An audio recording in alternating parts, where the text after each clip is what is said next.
The year was 1833, and the sun over Georgia burned with a cruel and merciless fire. It wasn't the kind of heat that warmed, it punished. The air shimmered above the endless cotton fields, where rows of bent backs moved like shadows in rhythm with the cracking of a whip. Among those shadows was Kofi Ward, a boy of 12, his skin glistening with sweat and dust, his hands blistered and raw. His mother, AMARA, once sang him lullabies of the ocean and freedom. But she had been sold 2 summers ago to another plantation. Since then, the only song Kofi knew was the hiss of the overseer's whip cutting through the air. The overseer, Mr. Thorne, was a man carved from cruelty. His boots crushed the red clay with every step, his voice like thunder. He carried a leather lash that sang death into the wind. Each morning he would ride along the lines barking orders, reminding the slaves that their lives were measured not in years, but in pounds of cotton. "Faster, boy," Thorne shouted, pointing at Kofi. The lash struck the ground beside him, sending a cloud of dust into his face. Kofi bit his lip so hard it bled. He kept picking. He always kept picking. Beside him worked Elijah, a boy only a year older, his eyes already hollow like an old man's. "Don't look up," Elijah whispered. "Just keep your head down." But Kofi couldn't help it. His gaze wandered to the horizon, where the fields seemed to melt into the pale sky. Somewhere beyond that line was his mother. Somewhere beyond that line was freedom. That night, when the fields went silent and the only sounds were the frogs and crickets, Kofi lay on the dirt floor of the slave quarters. His back burned from the day's work. The smell of sweat, blood, and smoke filled the air. Old Samuel, a man whose hair had turned silver under the sun, sat by a flickering lantern, mending a torn shirt. "You ever think about leaving, Samuel?" Kofi whispered. Samuel's hands paused. "Boy," he said softly, "I've been thinking about leaving since I was your age. But the chains ain't just on your wrists. They get inside your mind. That's the hardest part to break." Kofi's small fists tightened. "But if I run, if I keep running—" Samuel looked at him with eyes that carried a lifetime of sorrow. "Then you better run faster than fear itself." The next morning brought more pain. The sun was only a red bruise on the horizon when the horn sounded. The slaves were driven out again, lined like cattle. Elijah stumbled, too weak to stand. Thorne rode past, sneering. "Get up, you worthless rat!" Elijah didn't move. A silence spread through the field.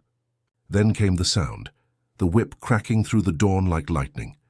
Kofi's heart froze. He wanted to scream, but no sound came. Elijah's body jerked with each strike until it stopped moving altogether. Thorne wiped the sweat from his brow. "Let that be a lesson," he said coldly, before riding away. Kofi knelt beside Elijah's lifeless body. The earth beneath him was wet, not with dew, but with blood. He whispered, "You free now, Eli.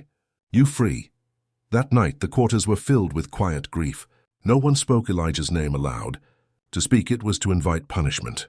But Kofi couldn't sleep. He stared at the cracked ceiling of the hut and felt something rising inside him, a storm of fear and fury.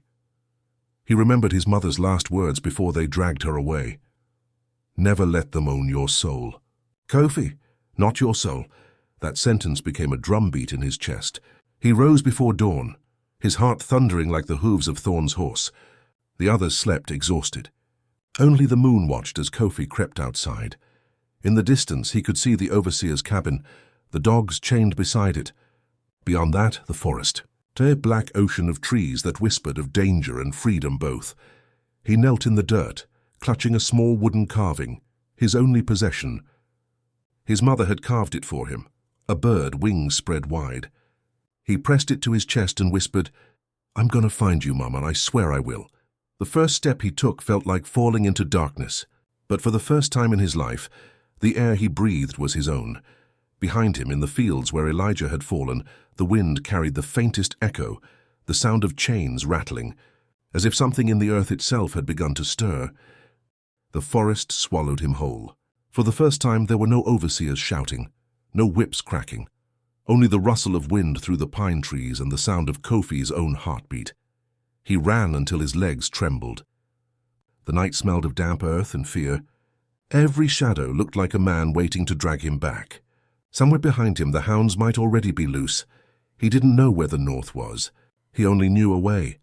When dawn crept through the trees, painting the forest in gold, Kofi collapsed near a stream. His stomach twisted with hunger. He cupped his hands, drank, and whispered a prayer he didn't know he remembered. God, don't let them find me. A twig snapped behind him. He froze. From the shadows emerged a figure, an old man with a ragged coat, a walking stick, and eyes that seemed older than the land itself. "Easy now, boy," the man said, voice low and cracked. "You ain't safe here." Kofi stumbled backward. "Who are you?" "Name's Samuel," the man said. "Same as on the Ward plantation." Kofi's eyes widened. "So how did you get out?" Samuel smiled faintly. "Walked away one night and never looked back." "Same as you," Kofi stared in disbelief. He'd thought Samuel too broken to run. But here he was, alive, free, or something close to it. The old man handed him a piece of dried bread. "Eat, you'll need strength if you plan to keep breathing." They sat in silence. The air was thick with mosquitoes and memories. Finally, Samuel spoke again, voice softer now. "There's talk, boy, about a path. Folks call it the Freedom Trail. 'Tain't no real trail, just good people risking their lives to help others like us get north. They hide us, feed us, move us along." Kofi listened like he was hearing a sacred story. "But it's dangerous," Samuel warned. "White men hunt us like wolves. Some pretend to help just to turn us in. Trust no one easy." Kofi nodded, clutching the carving of his bird again. "I don't care. I just want to find my mama." Samuel looked at him with something between pity and pride. "Then you got a reason stronger than fear." "That's good. Fear's the master they can't see." That night they lit no fire. The moon hung heavy, watching them. Samuel told stories of ships that carried their people across the ocean, of kings and queens from lands Kofi had never seen. He spoke of songs sung in secret languages and gods who still listened. And Kofi, half asleep, whispered, "Do you think God hears slaves?" Samuel didn't answer for a long time. Then he said, "If he don't, then I reckon he deaf." The next morning they reached the edge of the forest. Fields stretched ahead, dotted with farmhouses. Smoke rose from chimneys. Samuel placed a hand on Kofi's shoulder. "From here on, you travel by night. Follow the river north. If you see a red barn with a broken cross on it, that's a safe house. Knock 3 times, say you come from Moses, they'll know." Kofi's eyes filled with tears. "You're not coming?" The old man smiled sadly. "My legs won't take me far no more. But you got wings, boy. Don't let 'em clip 'em again." He turned back into the trees, his silhouette fading into the mist. Kofi waited until dusk, then began walking again. The land seemed to whisper as he moved. The crickets, the wind, even the water murmuring something ancient and low. He thought about Elijah, about his mother, about the sound of the whip. Each memory was a scar, but also a spark pushing him forward. Hours later, he reached a small clearing where an old farmhouse stood. Lantern light flickered through the cracks. He hesitated, remembering Samuel's warning. Then he knocked 3 times. The door creaked open. A woman in a grey shawl peered out. Her eyes softened when she saw him. "You come from Moses?" she asked quietly. Kofi nodded. She opened the door wide. "Then come quick, before the dogs smell you." Inside, the air was warm and smelled of bread and wood smoke. For the first time in his life, Kofi felt the kindness of a white person. The woman, Mrs. Carter, gave him a bowl of soup and whispered, "You're safe here, but not for long. Tomorrow we move you further north." As he ate, his eyes fell on a newspaper pinned to the wall. The headline made his hands shake. "Slavery abolished in British lands, year of freedom declared." He didn't understand all the words, but one leapt out at him. Freedom. He whispered it over and over like a prayer. Freedom. Freedom. That night he dreamed. He saw his mother standing in a field of white cotton, her hands open, the chains on her wrists melting into light. Then came thunder, dogs barking, shouts, and he woke, heart pounding. Outside, lanterns flashed. Voices shouted. "They're here!" Mrs. Carter cried. "Slave catchers!" Kofi darted for the back door as the front burst open. Gunshots, a dog barked. The woman screamed. He ran into the darkness, the forest swallowing him once more. The night was alive with terror, the sound of horses, men, fire. He didn't look back. He couldn't. Samuel's words echoed in his head. Run faster than fear itself. And Kofi ran, through tears, through branches tearing at his skin, through a world that wanted him chained. The whisper of freedom still called to him, soft, steady, unstoppable. The swamp smelled of death. Rotting leaves, stagnant water, and the heavy sweetness of decay hung in the air like a ghost that refused to leave. Kofi waded through mud up to his knees, the cries of the hounds fading behind him but never gone. Every sound made him flinch, the croak of a frog, the rustle of wings, the crack of a branch. He'd lost one shoe in the chase. His clothes were torn. His body was covered in scratches. But he was alive, and for now that was enough. He followed the moon, pale and cold as it shimmered on the black surface of the swamp water. The reeds whispered around him, as if speaking in a language only the dead could understand. At dawn he collapsed on a small patch of dry land, trembling. His stomach ached with hunger. He tore a piece of bark and chewed it just to have something in his mouth.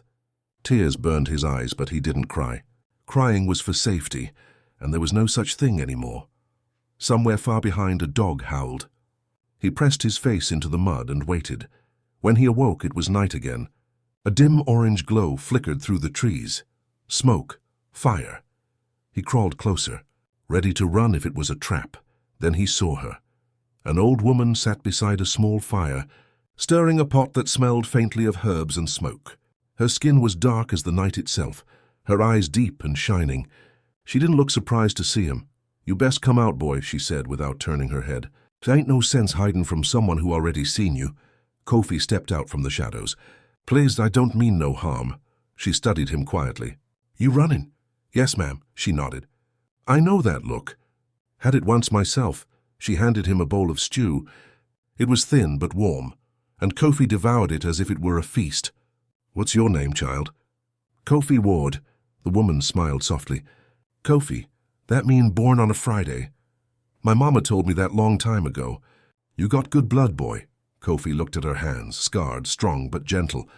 "Who are you?" "Name's Mama Lulu. Been free 15 years. Been helping folks like you since." Kofi stared in awe. "You help runaways?" "I help my people," she said simply. "Ain't nobody else gonna do it." She reached into a small wooden box and pulled out a necklace made of bone and twine. "You wear this. It'll keep the spirits of the swamp from taking you." Kofi hesitated, then slipped it over his neck. It felt cold at first, then warm like something alive. That night, as they sat by the fire, Mama Lulu told stories. She spoke of the ancestors, the ones taken from their lands who still walked in dreams, guiding the lost toward freedom. "They whisper Kofi," she said, eyes glinting in the firelight. "Sometimes in the wind, sometimes in the water. You just gotta listen." Kofi stared into the flames. "I hear them," he said quietly. "When I run, I hear voices. I thought I was going crazy." Mama Lulu chuckled softly. "That ain't madness, child. That's memory." The wind picked up, and for a moment, Kofi thought he heard it again, soft voices singing far away but clear. It wasn't English, not any language he knew, but it wrapped around his heart like warmth. Before dawn, Mama Lulu woke him. "You gotta move," she said. "Catchers pass through here by sunrise. Follow the river north. Stay close to the water. It'll hide your scent." Kofi didn't want to leave. "Come with me," he pleaded. She smiled sadly. "My time run out long ago. But your time's just beginning." She pressed something into his hand, a tiny wooden cross carved rough and worn. "Keep this. It belonged to a woman I once knew. Said it kept her safe through her journey. Maybe it'll do the same for you." Kofi looked down and realized it was the same shape as the bird his mother had carved for him. His breath caught in his throat. He whispered, "Thank you." "Go now," she said, turning back to her fire. "And don't stop no matter what you hear behind you." He followed the river, its dark current whispering and pulling beside him. Hours passed, maybe days. Time had no meaning in that endless green labyrinth. Then came the thunder of hooves, voices, dogs, the sound of men. Kofi plunged into the river, heart racing. The water was cold and heavy, dragging him down. He swam toward the reeds, hiding beneath the roots of a fallen tree. The dogs barked above him. He could see boots splashing through the water, torches reflected on the surface like burning stars. "Spread out. He can't be far." A voice shouted. Kofi held his breath until his chest burned. Mud filled his nose.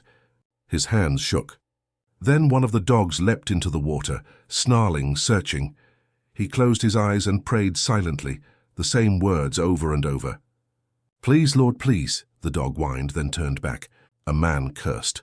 and the sound of their voices drifted away. When Kofi finally rose from the water gasping, the world was silent again. He lay on the bank, trembling, watching the dawn bleed across the sky. By the time night came again, the land had changed. The trees grew thinner, the air drier. He followed a faint road, every step heavier than the last. Then far ahead he saw it, a wooden sign half broken with letters carved deep. He wiped the mud from it and squinted. "Welcome to Pennsylvania, free territory." Kofi stared, not trusting his eyes. He fell to his knees, the word echoing in his mind, free. But as the wind blew through the fields, he remembered Mama Lulu's voice. "Freedom ain't the end, child. It's the start of remembering who you are."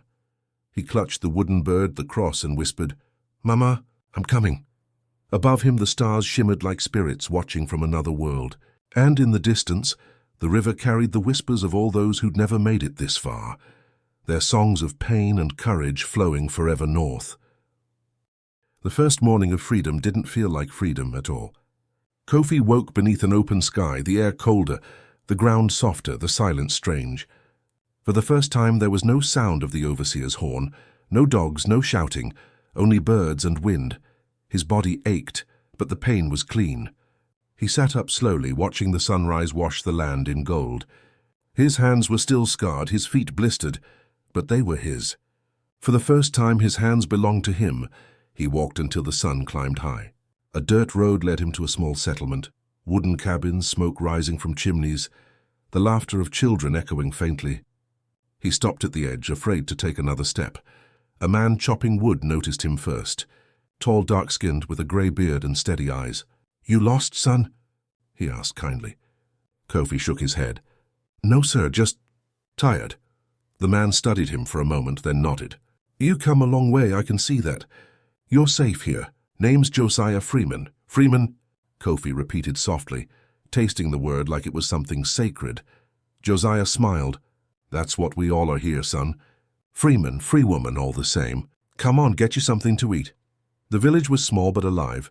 Families cooking, people singing, old men carving wood while young ones built fences. No chains, no guards. Just life. They gave Kofi food, warm clothes, and a place to sleep. For the first few nights he couldn't rest. Every time he closed his eyes he heard the whip crack or dogs bark. Sometimes he'd wake screaming, clutching the wooden bird to his chest. Mrs. Freeman, Josiah's wife, sat with him one evening by the fire.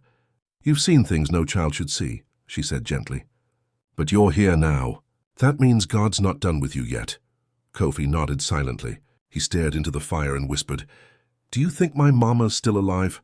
Mrs. Freeman took his hand. "Maybe. And maybe she's looking for you too. There's folks pass through here from all over. Sometimes we find each other again." Weeks passed. Kofi learned to read, slowly, painfully, tracing each letter with a finger until the words began to make sense. He worked in the fields, not as a slave, but as a helper. He smiled for the first time in years. One evening, Josiah gave him an old book.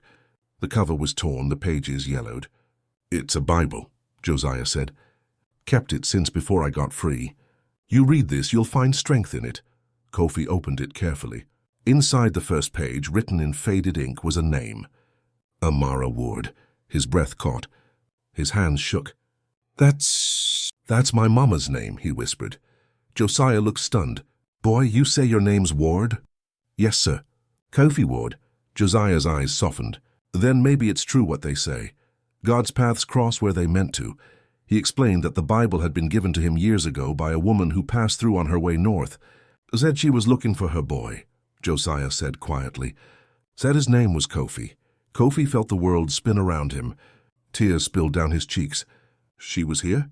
"She was. Strong woman. Said she wouldn't stop till she found you." He clutched the Bible to his chest, shaking. "Then I'll find her too." Days turned into weeks, then months. Kofi worked, learned, waited. Each morning he looked toward the road, hoping to see her silhouette in the sunlight. Each night he whispered the same words before sleeping. "Soon, Mama, soon." Then one winter morning the settlement awoke to the sound of wagon wheels. A small group of freed slaves arrived from the south. Among them a woman wrapped in a faded shawl, her eyes tired but alive. Kofi froze. The wooden bird fell from his hand. She turned her head and time stopped. Kofi."